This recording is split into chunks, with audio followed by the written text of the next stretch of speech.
কন্যা রাশির জাতক জাতিকাদের জন্য এপ্রিল মাস কেমন যেতে চলেছে? কন্যা রাশির ওপর দিয়ে কিন্তু চন্দ্র ট্রানজিট করছে এবং তার উপর কিন্তু রাহুর দৃষ্টি রয়েছে। আপনাদের কিন্তু অহেতুক মেন্টাল প্রেশার বা মানসিক একটা টেনশন কিন্তু এপ্রিল মাসে দেখা দিচ্ছে। যাদের ঠান্ডা লাগার ধাঁচ আছে বা অ্যালার্জি সংক্রান্ত সমস্যা আছে তাদের একটু সাবধানে থাকতে হবে। সেভিংস এর জায়গায় যথেষ্ট ভালো দেখা যাচ্ছে, অহেতুক কিন্তু খরচা হয়ে যেতে পারে। আপনাদের কিন্তু হেলথের জায়গা খুব সাবধানে থাকতে হবে। তবে হঠাৎ করে কোনো রোগ বা ডিজিজ ধরা পড়তে পারে বা আপনাকে একটু কষ্ট দিতে পারে। সেই জায়গাটা কিন্তু আপনাদের অবশ্যই একটু খেয়াল রাখতে হবে। শত্রুদের থেকে অবশ্যই সাবধানে থাকতে হবে এবং আপনাদের ডেইলি ইনকাম, যেটা ডেইলি ইনকামের জায়গাটা কিন্তু একটু ডিস্টার্ব দেখা যাচ্ছে।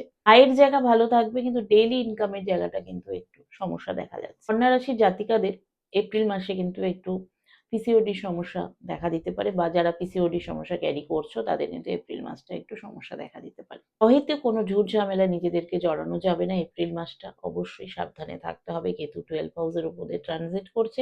সেই জন্য অহেতুক কোনো ঝুট ঝামেলা কিন্তু নিজেদের জড়ানো যাবে না। বাইরে যাওয়ার বা বিদেশ ভ্রমণ বা বাইরে কোথাও যাওয়ার কিন্তু যোগ আপনাদের এপ্রিল মাসে তৈরি হয়েছে। কর্মক্ষেত্রের জায়গা যথেষ্ট ভালো।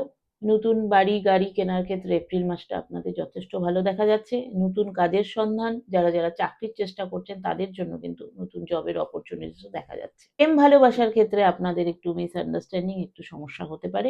হাজবেন্ড ওয়াইফের দুজনের মধ্যে সম্পর্ক ওভারঅল ভালোই থাকবে। প্রিয় পরিজনদের সাথে একটু ভুল বোঝাবুঝি হওয়ার যোগ কিন্তু এপ্রিল মাসে দেখা যাচ্ছে। ওভারঅল মিলিয়ে যেটা দেখতে পাচ্ছি, কন্যা রাশিদের যথেষ্ট ভালো যেতে চলেছে এপ্রিল মাস। ভিডিওটি ভালো লেগে থাকলে অবশ্যই লাইক এবং ফলো করবেন।